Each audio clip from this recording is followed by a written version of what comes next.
Assalamualaikum warahmatullahi wabarakatuh. Oke brother and sister, apa kabar semuanya? Mudah-mudahan antum semua selalu sehat dan selalu bahagia, amin. Oke brother and sister, kali ini saya akan melanjutkan alur cerita film Hellbound Part 2, yaitu episode 4, 5, dan 6. Oke brother and sister, biar tidak lama-lama kita langsung saja ke alur ceritanya. Oke, bismillah. 4 tahun kemudian, setelah kematian Ibu Park, ajaran kebenaran baru menjadikan kafe tempat awal pemuda Joe disiksa makhluk itu dijadikan sebagai museum. Dan setelah itu mereka yang menyebutnya para pendosa telah menyembunyikan pesan dari makhluk itu dan berusaha menghadapi kematian tanpa ada yang melihatnya. Bahkan di antara pendosa yang mendapatkan pesan kematian itu, mereka lebih memilih untuk mengakhiri hidupnya sebelum makhluk itu datang. Setelah Jung Jin Sun mati, Pastor Kim pun sekarang menjadi ketua kebenaran baru. Dan Pastor Kim pun menjadikan rumah Ibu Park menjadi museum milik kebenaran baru. Pastor Kim pun mengatakan agar jangan berakhir mati seperti Ibu Park. Dan ternyata itu adalah sebuah video untuk mempromosikan ajaran kebenaran baru yang dibuat oleh perusahaan stasiun TV. Anggota kebenaran baru pun yang bernama Yuji menilai bahwa videonya masih kurang maksimal, sehingga produser yang bernama Yong Jae kesal dan mengatakan bahwa ia memang tidak suka dengan ajaran kebenaran baru. Karena akibat pengikut ajaran baru yang dinamakan Arrowhead, setiap orang takut karena Arrowhead selalu mendatangi orang yang tidak suka padanya dan menyiksanya secara brutal dan menulis kata-kata rumah pendosa di setiap dindingnya. Yong Jae juga mengatakan apakah seperti itu cara kerja ajaran baru, menakut-nakuti dan menghukum orang. Sehingga rekan kerja Yong Jae malah meminta maaf atas perkataan Yong Jae kepada anggota kebenaran baru itu, dan ia secepatnya akan memperbaiki videonya. Setelah itu anggota kebenaran baru pun pergi. Tidak lama kemudian Yong Jae ditelepon istrinya yang bernama So Hyun. Dia baru selesai melahirkan. Dikarenakan Yong Jae sibuk, dia pun belum bisa melihat anaknya, sehingga Sehyun akan merekam anaknya nanti dan mengirim videonya. Ketika Yong Jae mencari naskah yang dibawa Jongwon di meja Jongwon, dia menemukan sebuah kartu pinjaman cepat Sodo dan di belakangnya bertuliskan tempat memancing yang Pyong. Tiba-tiba Jongwon datang dan mengambil kartu itu. Ketika Yong Jae mengajak Jongwon memperbaiki video tadi, Jongwon beralasan akan pergi dengan keluarganya dan dia pun pergi. Di sisi lain, So Hyun masuk ke tempat anaknya dan merekamnya untuk diberikan kepada Yong Jae. Ketika So Hyun sedang merekam, tiba-tiba sosok makhluk itu datang kepada bayinya yang baru lahir. Dan makhluk itu pun mengatakan bahwa anak itu akan mati 3 hari lagi jam 21.30. Sontak saja kejadian itu membuat So Hyun stres. Ketika Yong Jae sedang di jalan, ia pun dihubungi oleh istrinya Jongwon dan menanyakan keberadaannya. Yong Jae pun mengatakan bahwa Jongwon tadi pulang cepat karena akan pergi dengan keluarganya. Istrinya pun mengatakan bahwa akhir-akhir ini Jongwon sangat aneh karena kemarin juga ada seorang rentenir yang datang menagih hutang yang sangat besar kepadanya. Sehingga istrinya pun sangat khawatir kepada Jongwon karena sampai saat ini masih saja belum pulang. Akhirnya Yong Jae pun mendatangi alamat yang ditulis di kartu milik Jongwon. Setelah sampai di tempat pemancingan, Yong Jae pun menemukan Jongwon yang sedang melamun. Ketika Yong Jae memanggilnya, Jongwon pun malah lompat ke air. Setelah itu Jongwon menceritakan bahwa dia mendapatkan pesan dari makhluk itu bahwa malam ini dia akan mati. Jongwon pun mengatakan kepada Yong Jae agar merahasiakan kematiannya ini dan akan ada tim Sodo yang membuat serasa aku menghilang tanpa jejak. Ternyata Sodo bukan tempat pinjaman uang, melainkan tempat agar orang mati masuk neraka itu tidak diketahui orang lain atau sebagai organisasi. Tidak lama kemudian makhluk itu pun datang dan langsung menyerang Jongwon. Setelah Jongwon digosongkan, mayatnya pun terlempar ke darat. Tidak lama kemudian tim Sodo datang dan membawa mayat Jongwon, dan anggota Sodo mengatakan kepada Yongjae agar merahasiakan kematian temanmu itu. Tidak sengaja Yongjae melihat Hijin, yang ternyata Hijin masih hidup dan menjadi tim Sodo. Tim Sodo adalah orang-orang yang menentang ajaran kebenaran baru. Singkat cerita, pagi pun tiba. Yongjae pun terbangun di suatu tempat. Setelah itu ia pun pergi ke rumah sakit untuk melihat istri dan anaknya. Sohyun pun memperlihatkan video yang sudah direkamnya semalam, bahwa anaknya mendapatkan pesan kematian dan akan mati 3 hari lagi. Di sisi lain, polisi pun menyisir tempat di mana Jongwon melakukan panggilan terakhir. Anggota kebenaran baru pun ikut mencarinya. Mereka pun tidak menemukan petunjuk ataupun jasad Jongwon di sana. Tetapi Yuji, salah satu anggota kebenaran baru, menemukan kartu milik Jongwon. Tidak lama kemudian, salah satu anggota mengatakan bahwa ada yang menerima pesan kematian, sehingga Yuji pun pergi ke sana. Di sini Sohyun pun merasa aneh kenapa bayi baru lahir bisa masuk neraka. Yongjae pun mencoba menenangkannya. Ketika sedang di kantor, Yongjae mengingat sebelum Jongwon mati, dia mengatakan bahwa Sodo bisa menghilangkan jejaknya dari kebenaran baru. Yongjae pun mencari tahu tentang Sodo itu. Dan ternyata Sodo itu sebuah organisasi keagamaan. Dan setiap orang yang ke sana tidak bisa ditangkap. Shin berpindah kepada Yuji. Di sini anggotanya sedang mewawancarai seseorang bernama Yongsuk. Ia menceritakan ketika ia didatangi oleh makhluk itu di tempat umum, sehingga semua warga pun melihatnya. Dan Yongsuk pun mengatakan bahwa dia akan mati 6 hari lagi. Singkat cerita, kematian Yongsuk pun tiba dan ajaran kebenaran baru pun menyiarkannya secara langsung dengan penonton VIP yang memakai topeng. Pastor Kim pun memarahi Yongsuk karena Yongsuk telah berusaha kabur dan akan mengelabui makhluk itu.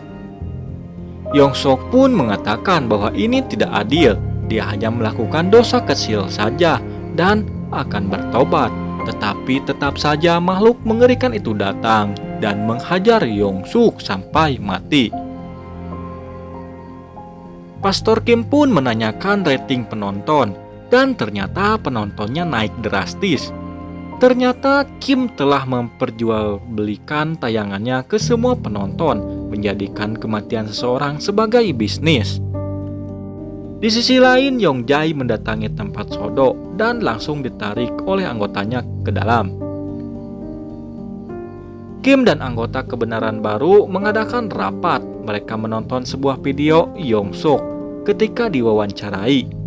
Yongsuk pun mengatakan bahwa ia dihubungi oleh organisasi Sodo yang bisa membantunya untuk menghilangkan tanpa diketahui siapapun, terutama kebenaran baru.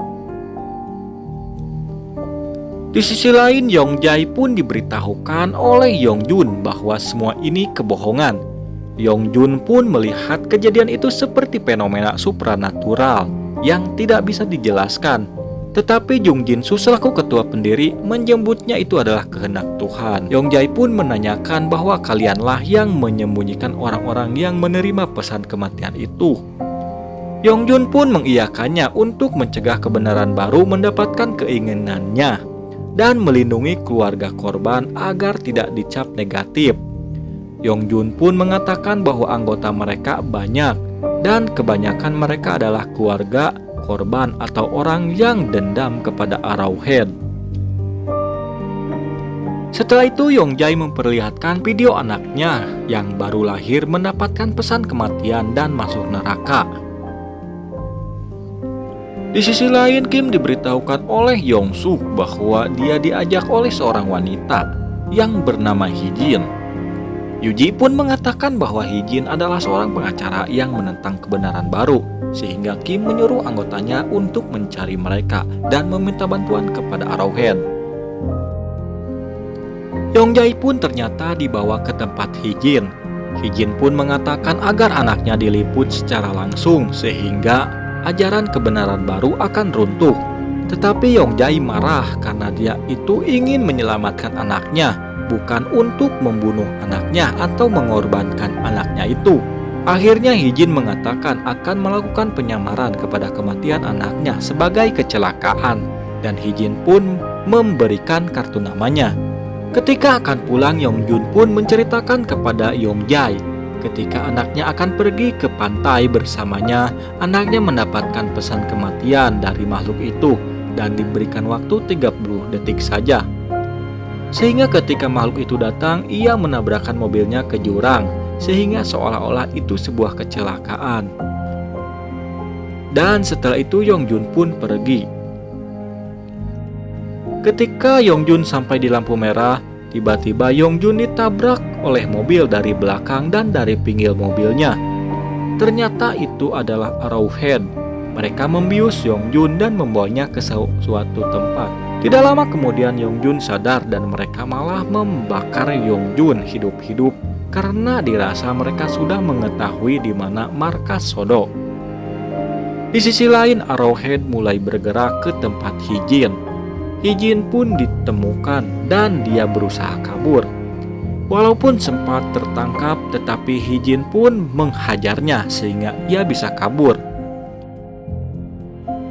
Singkat cerita, pagi pun tiba. Seorang petugas melihat mayat gosong dan bertuliskan Yongjun dan temannya Gunbay, yaitu pendosa yang menyangkal Tuhan. Polisi pun melakukan penyelidikan terhadap mayat itu.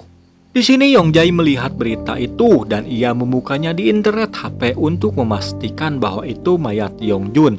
Yongjay pun malah melihat video Arrowhead yang sedang live, yang menyebutnya Yongjun telah berbuat dosa karena ikut organisasi Sodo, yang mana tugasnya menyembunyikan orang-orang yang telah dapat pesan kematian. Yongjun pun menyamarkan kematiannya sebagai kecelakaan belaka. Tidak lama kemudian Hee-jin menghubunginya dan menanyakan anak istrinya. Yongjay pun yang sedang di kantor mengatakan bahwa istrinya dan anaknya di rumah. Hee-jin pun mengatakan, yakin anak istrimu di rumah.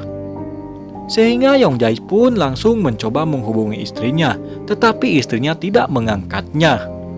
Ketika Yongjay mengirimkan pesan kepada istrinya, dia pun kaget karena istrinya Sohyun mengatakan bahwa dia membawa anaknya ke tempat kebenaran baru untuk bertanya. Yongjay pun langsung segera menyusulnya. Di sini, Sohyun malah menyerahkan video anaknya kepada Yuji. Di sisi lain, Yongjay menghubungi Hee-jin untuk memberitahunya bahwa istrinya membawa bayinya kepada kebenaran baru. Yuji pun membawa flashdisk itu kepada Pastor Kim dan mereka pun menonton bersama untuk melihat video itu. Salah satu anggota mengatakan kalau video itu sampai menyebar dan orang-orang melihatnya, mereka akan mulai meragukan ajaran kebenaran baru, sehingga Kim menyuruh memisahkan bayi dan ibunya. Di sisi lain, Yongjay, Hee-jin, dan anggota Sodo telah sampai di tempat kebenaran baru. Di sini anggota kebenaran baru mencoba membawa bayi itu. Di sini diperlihatkan ternyata wartawan memenuhi tempat itu. Akhirnya anggota Sodo berpura-pura sudah mendapatkan pesan kematian, sehingga wartawan meliput orang itu. Kesempatan ini pun dipakai Yongjay dan Hee-jin untuk masuk. Di sini Hee-jin pun menghajar para anggota kebenaran baru untuk membawa bayinya, dan akhirnya mereka pun berhasil membawa bayi itu pergi.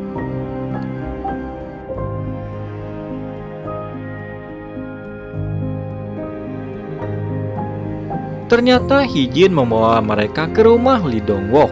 Dia adalah seorang streamer yang memakai topeng itu.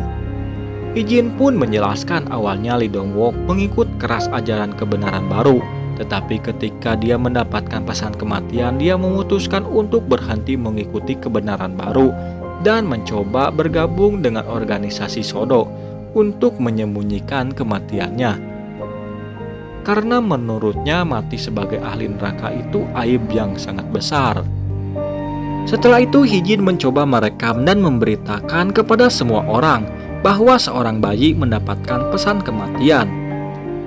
Dan dia akan menyiarkan secara langsung kematian bayi itu.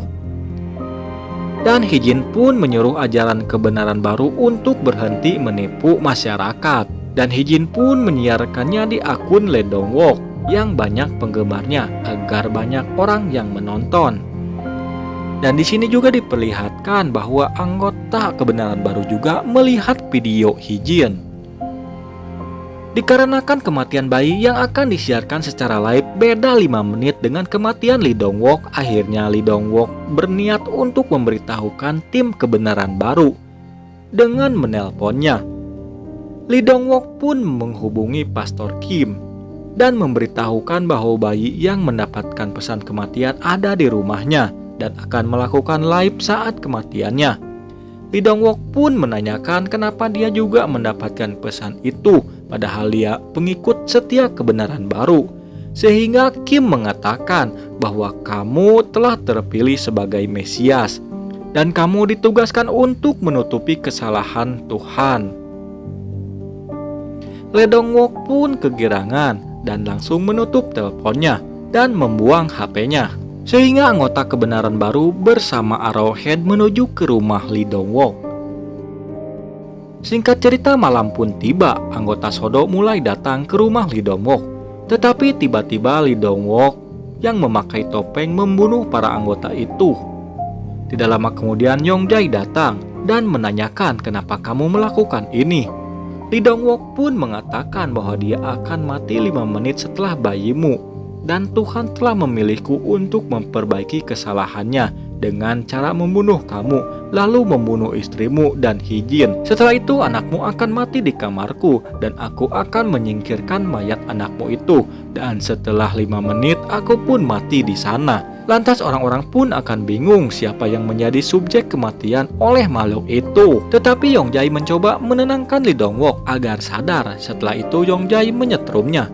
Tetapi Lee Dong-wook kuat dan malah kembali mengejar Yong-jae sampai Yong-jae pun terjatuh dan pingsan. Ketika Lee Dong-wook akan membunuh Sohyun, Hijin langsung memukulnya. Sohyun pun lari keluar rumah. Ternyata tetangganya mendengar kegaduhan itu dan mereka pun keluar rumah untuk melihatnya. Tidak lama kemudian sosok menyeramkan itu datang, tetapi Sohyun melindungi anaknya itu karena Sohyun tidak mau kehilangan anaknya. Yong-jae juga mencoba melawan makhluk itu, tetapi makhluk itu terus mengejar bayinya, sampai akhirnya Yong-jae dan istrinya terlempar. Sehingga Yong-jae mengikatkan dirinya dan istrinya untuk melindungi anaknya. Setelah itu makhluk itu pun memanaskan mereka sampai gosong. Tetapi anehnya bayi itu ternyata masih hidup. Lee Dong-wook yang mendengar bayi menangis langsung mendatangi bayi itu dan Lee Dong-wook ingin mencoba membunuh bayi itu. Untungnya keburu dihentikan oleh Hijin. Tidak lama kemudian makhluk itu pun datang dan menghajar Lee Dong-wook dan membakarnya sampai gosong. Akhirnya Hijin pun bisa mengambil bayi itu.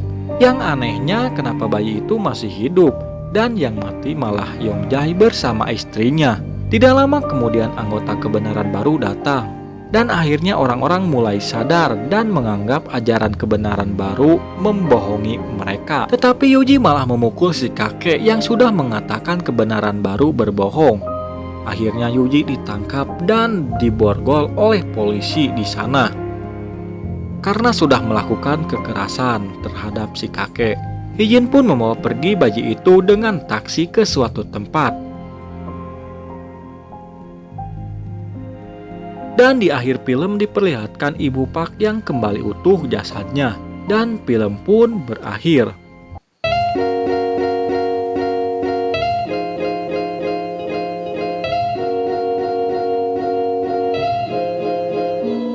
Ending yang sangat membingungkan.